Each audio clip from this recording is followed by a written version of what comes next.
Hi friends, चलिए start करते हैं lesson number second, parallel lines.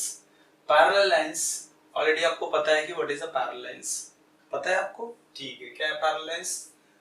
Two lines which never intersect each other lying on the same plane. ठीक है, मतलब अगर कोई दो लाइन है एक ही प्लेन में लाई कर रही है, ये समझ लो आपका एक प्लेन हो गया। Okay, so they are coplanar line. And क्या होना चाहिए? They do not intersect each other, मतलब एक दूसरे को इंटरसेक्ट नहीं करे, they are called parallel lines, right. ये देखिए, ये इंटरसेक्टिंग लाइन हो गया, right. So now we are going to learn something about on parallel lines. तो पहले चलते हैं, यहाँ पे हम देखते हैं कि यहाँ पे मैंने टू लाइंस ली है, एल और एम, और के उसका ट्रांसवर्सल है। हियर आपको ये देखना है कि एल और एम पैरेलल नहीं है, see they are cross here, means if you extend here, ये जाके यहाँ पे क्या होगा? इंटरसेक्ट करेगा। तो यहाँ पे दो लाइन पैरेलल नहीं है, तो हमें पता है कि two lines and one transversal हमें क्या बनाता है?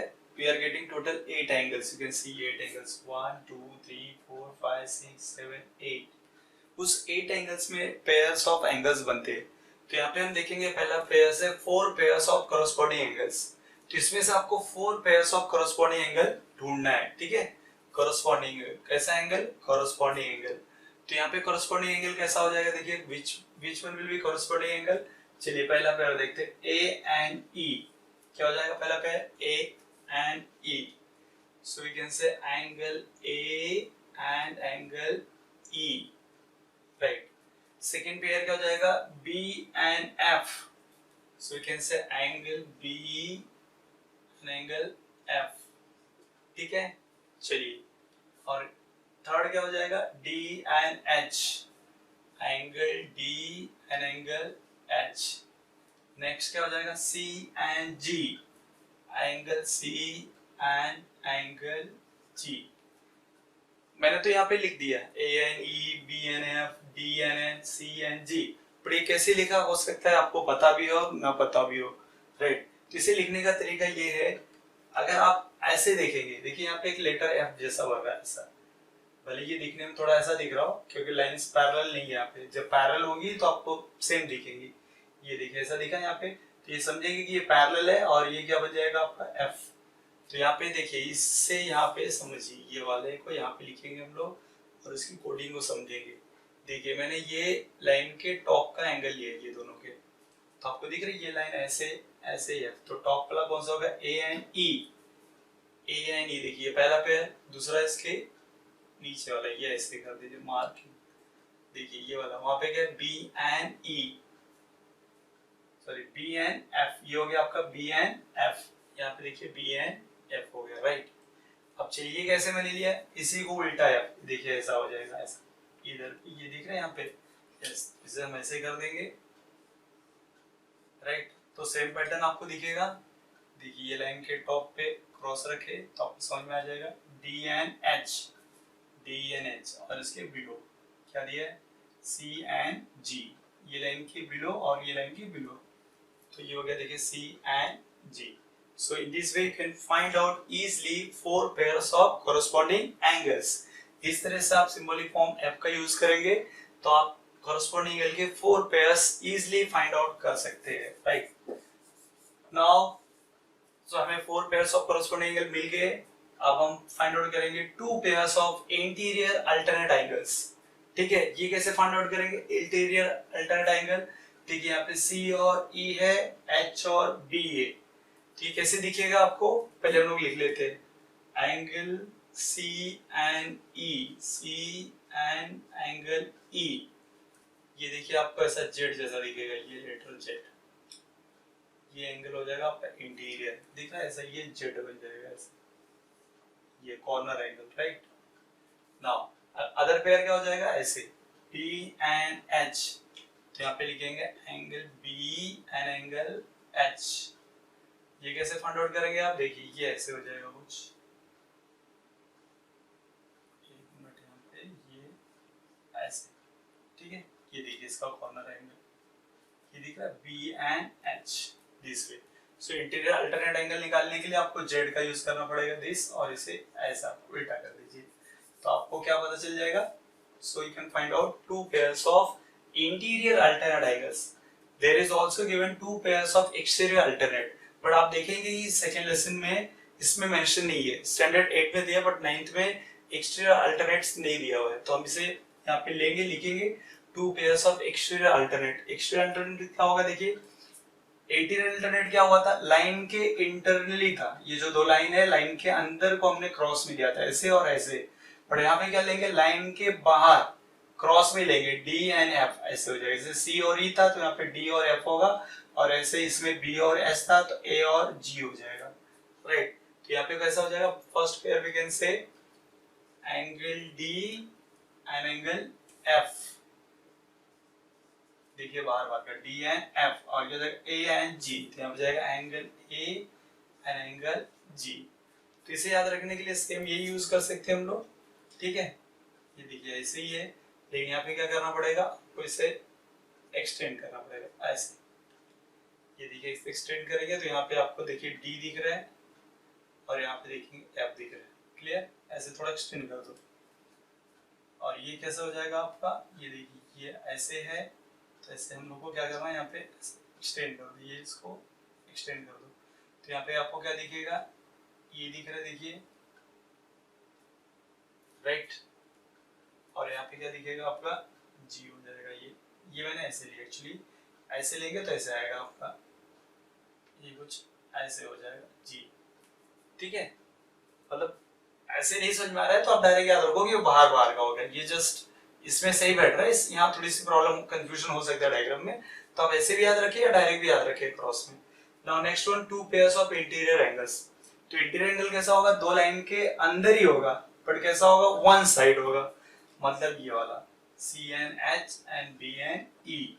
सो फर्स्ट पेयर विल बी, यहाँ पे हो जाएगा आपका एंगल सी और एंगल एच, सेकेंड पेयर हो जाएगा आपका angle B and angle E. देखिए ये कैसे बन रहा है आपका, ये आपका सी जैसे बन रहा है, लेटर सी ऐसे, देखिए दो लाइन के अंदर में सी, और यहाँ पे करेंगे तो ये ऐसा हो रहा है इस तरफ से। So in this way you can remember the interior angles, ठीक है। तो यहाँ पे देखेंगे हमें क्या मिला, यहाँ पे तो टू लाइंस, ठीक है, ऐसे है, और एक उसका ट्रांसवर्सल है, और then we are getting four pairs of corresponding angles, two pairs of interior alternate angles and two pairs of exterior alternate angles, and then two pairs of interior angles. ये हो गया आपका two lines and having one transversal. But अगर आप क्या यहाँ पे condition change करी, सपोज यहाँ पे देखिए दो लाइन इंटरसेक्टिंग लाइन था, नॉट पैरेलल है। अगर लाइन पैरेलल होगी तो इसमें क्या क्या चेंजेस आएंगे, ये हमें इस पैरेलल लाइंस के लेसन में देखना है। तो मैं क्या करता हूँ, इसको सिर्फ पैरेलल करता हूँ, ये लाइन को ही मैं चेंज करता हूँ। ये लाइन को भी मैं क्या करना पड़ेगा, हमें इसके पैरेलल ड्रॉ करना पड़ेगा। मतलब ये लाइन ऐसे है तो सपोज ये लाइन आपका ऐसे आएगी, ठीक है, एग्जैक्ट नहीं बट अज्यूम करो कि ये इसके पैरेलल हो गया, तो एल एंड एम। तो यहाँ पे हम बोल सकते हैं, you can write here also, if here line M L parallel to line M and line K is the transversal. Line K हो गया आपका ट्रांसवर्सल। तो क्या चेंजेस होंगे, अब देखिए यहाँ पे हमें क्या मिला था, four pairs of corresponding angles.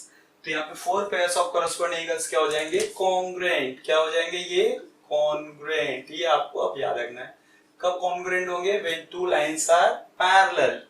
तो ये हो जाएंगे कॉन्ग्रुएंट। तो यहाँ पे देखिए ये जो पहला पेयर था ये हो जाएगा कॉन्ग्रुएंट।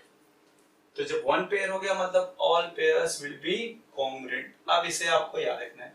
तो फर्स्ट राउंड में हमने समझा कि which are the four pairs of corresponding angles and when two lines are parallel so all corresponding angles become congruent. ये देखिए फोर पेयर्स कॉन्ग्रुएंट हो गए, राइट। इसका मीनिंग क्या बोलता है, अगर ये एंगल 60 डिग्री है, ठीक है, जितने भी आपको कॉरस्पॉन्डिंग एंगल होंगे कॉन्ग्रुएंट हो जाएंगे। a इक्वल्स टू ये 60 डिग्री, राइट, ये इसके इक्वल हो जाएगा। यहाँ पे देखिए ये 120 है तो ये भी 120 हो जाएगा, राइट। ये 60 है तो ये भी 60, तो ये भी 60 हो जाएगा, 120 तो 120 ऐसा। अभी हम सॉल्व करेंगे, समझ में आ जाएगा, right.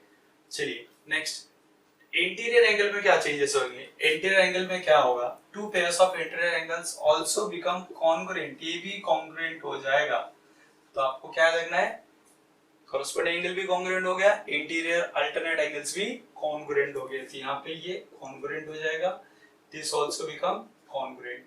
Even to pairs of exterior alternate also become congruent, ये भी हो जाएगा आपका कॉन्ग्रुएंट, राइट। तो यहाँ भी आप लगा सकते हैं कॉन्ग्रुएंट का सिंबल, ये देखिए भी कॉन्ग्रुएंट हो जाएंगे, ठीक है। चलिए अब बचा लास्ट का to pairs of interior angles, ये क्या हो जाएगा? To pairs of interior angles will become supplementary, ये क्या बन जाएगा आपका? सप्लीमेंट्री। सप्लीमेंट्री का मीनिंग क्या होता है पता है आपको? 180 डिग्री, मतलब इसका टोटल, इसका प्लस आपको आएगा 180 डिग्री। ये कॉन्ग्रुएंट नहीं होंगे, बस इतना रखना है। इसका टोटल हो जाएगा angle B plus angle E which are interior angle equals to 180 degree. They are called to be as a supplementary. ठीक है। तो आपने यहाँ पे क्या सीखा? आपको क्या याद रखना है? अगर आपको ये पूरा समझ में आ गया, ठीक है, once you understood each and everything here, 4 pairs of corresponding angles congruent, 2 pairs of interior alternates congruent, 2 pairs of exterior alternate angles congruent, and 2 pairs of interior angles are supplementary. तो समझ लीजिए कि आपका ये लेसन कंप्लीट, मतलब पूरा concept इसी के ऊपर है, और इसमें 2 चीजें और ऐड है, वो अभी हम इसके बाद देखेंगे, ठीक है। ये आपको क्लियर हो गया? फिर आगे चलते हैं, आगे के टॉपिक को हम लोग समझेंगे, ठीक है। चलिए फ्रेंड्स हम देखते हैं second property that we are going to use, it is angles in linear pairs and the third one is vertically opposite angles. तो फर्स्ट वन ऑलरेडी हमने देखा था पैरेलल लाइंस के बीच में, ठीक है, एंड ट्रांसवर्सल को लेकर हमें क्या क्या मिला था? Corresponding alternate and interior angles. Now we are going to see angles in linear pair. तो आपने ये पहले सीखा भी होगा, फिर भी चलिए एक बार देख लेते हैं। ये आपकी लाइन होगी, राइट। लाइन में आप देखिए यहाँ पे एक रे PQ दिख रहा है, तो ये बोल सकते हैं कि लाइन के साथ एंगल्स बन रहा है। PQS is one angle and the PQR is a other angle. तो ये जो दो पेयर दिख रहा है ना, मतलब ये जो दो एंगल है, मतलब pair of angle, it is called angles in linear pair, right. एक लाइन पे बने हुए एंगल, तो इसका प्रॉपर्टी क्या है? एंगल्स इन लीनियर पेयर क्या होता है? आज सप्लीमेंट्री, मतलब इनका टोटल कितना हो जाएगा? 180 degree. For example suppose this angle is given 60 degree PQS, और आपको ये फाइंड आउट करना है। सो वी नो दैट इस टोटल इज 180 डिग्री, तो ये कितना आ जाएगा? 120, 120 प्लस 60 कितना हो जाएगा? 180। सपोज आपको ये 100 दिया हुआ है, ये 100 है, और पूछेगा ये कितना हो जाएगा? 80, क्योंकि 100 और 80 कितना होगा? 180। इसे सॉल्व करके कैसे निकालेंगे? ऐसे, सपोज ये 60 है, अपने को ये निकालना है, तो हम लोग लिखेंगे कैसे? ये इसलिए सीख रहे कि ये हम यूज करने वाले क्वेश्चन में, राइट। यहाँ पे आप लिखोगे एंगल, इसलिए पहले से प्रैक्टिस होनी चाहिए। एंगल PQR, क्या लिखोगे आप? Angle PQR plus angle PQS equals to क्या लिखेंगे? 180 डिग्री। इसका रीजन आएगा एंगल्स इन लीनियर पेयर, क्या लिखोगे? Angles in linear pair, angles in linear pair. चलिए इसकी वैल्यू रखते हैं। एंगल PQR का नहीं दिया हुआ है, पर PQS कितना दिया है? 60 डिग्री, ये हो जाएगा 60 इक्वल्स टू 180 डिग्री।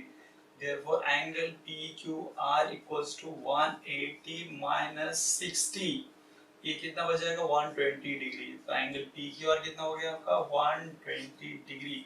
इस तरह से आपको लीनियर पेयर बोल के सॉल्व करना होगा।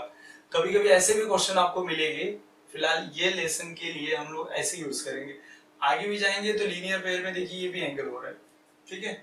इसे चलिए हम लोग, अगर मैं M दे देता हूँ, तो यहाँ पे टोटल लाइन पे कितने एंगल बने? 1 2 3, ये 3 मेन दिख रहे हैं।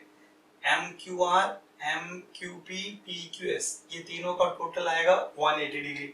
अगर ऐसा कभी दिखे, सपोज ये आपको 40 डिग्री दिख रहा है और आपको ये 60 डिग्री दिख रहा है, और बोलेगा व्हाट इज PQM या MQP, तो कैसे फाइंड आउट करेंगे? बस यहाँ पे क्या करना है, देखिए यहाँ पे हमें स्प्लिट कर देना है।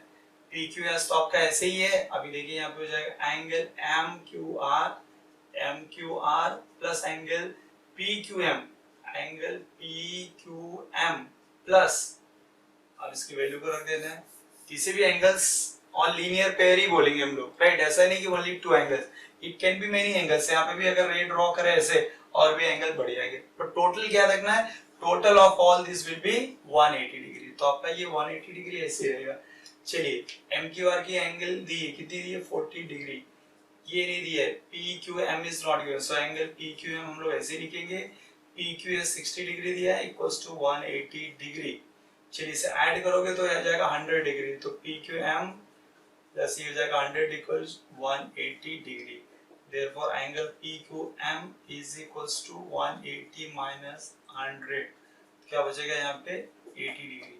देखिए एंगल पी क्यू एम क्या मिल गया, 80 डिग्री। इस तरह से हम इसे सॉल्व करना है।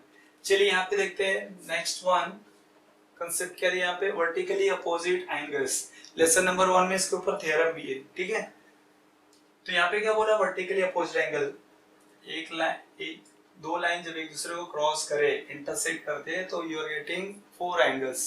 जहाँ पे इंटरसेक्ट करती है, suppose this point is O, at this place we are getting 4 angle. देखिए यहाँ पे ये 1, ये 2, ये 3, ये 4। और इसमें स्पेशल क्या होगा, वर्टिकली अपोजिट। ये देखिए इसका एंगल AOD का वर्टिकली ये हो जाएगा COB या BOC, ये दोनों वर्टिकली अपोजिट है। देखिए वर्टिकली B दिख रहा है यहाँ पे, ऐसा अपोजिट हो गया, देखिए B जैसा बन गया, ये स्ट्रेट लाइन आएगी, राइट। और इसका देखिए यहाँ इसका वर्टिकल ये हो गया ऐसे। तो इसमें क्या बोलना है, vertically opposite angles are congruent. आपको यहाँ पे याद रखना है कि vertically opposite angles are congruent, ये आपके माइंड में रहना चाहिए। और congruent angles in linear pair का क्या याद रखना है आपको, सप्लीमेंट्री, मतलब क्या याद रखना है 180 डिग्री, इसे आपको याद रखना है। चलिए इसका मीनिंग क्या होगा, यहाँ पे देखिए अगर ऐसा होगा एंगल AOC, आप बोल सकते हैं angle AOC is congruent to angle BOD, right. Second, suppose अगर ये 60 डिग्री था तो ये कितना हो जाएगा 60 डिग्री।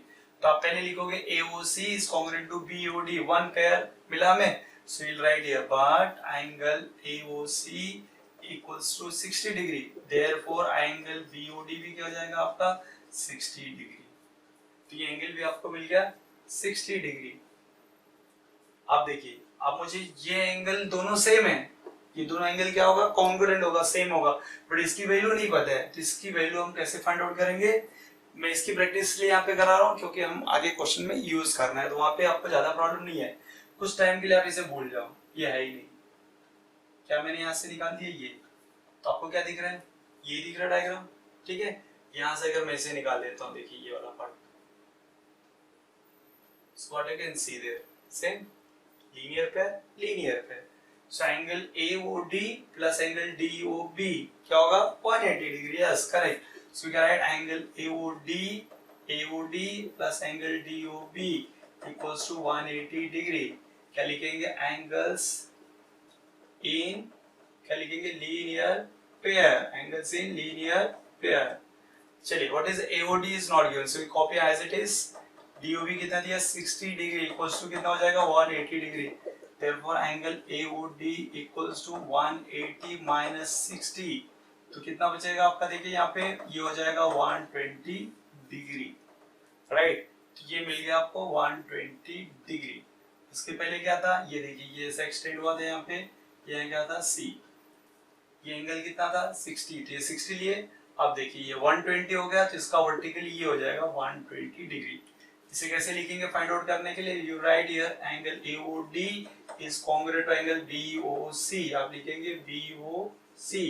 यहाँ पे आपको रीजन लिखना पड़ेगा वर्टिकली अपोजिट एंगल, यहाँ पे भी आपको रीजन लिखना पड़ेगा वर्टिकली अपोजिट एंगल। तो यहाँ पे क्या बोलोगे, बट AOD आपको कितना मिला 120 degree, so you write here but angle AOD आपको मिला 120 डिग्री, देयरफॉर एंगल BOC क्या लिखेंगे, देयरफॉर एंगल BOC भी हो जाएगा 120 डिग्री, राइट।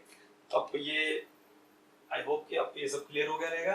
अगर आपको लीनियर पेयर और वर्टिकली अपोजिट एंगल के पेयर अगर है, तो दूसरा पेयर हम कैसे कॉन्ग्रुएंट कर सकते हैं या कैसे फाइंड आउट कर सकते हैं by using angles in linear pair, तो आप इस लेसन को कंप्लीटली सॉल्व कर सकते हैं, ठीक है।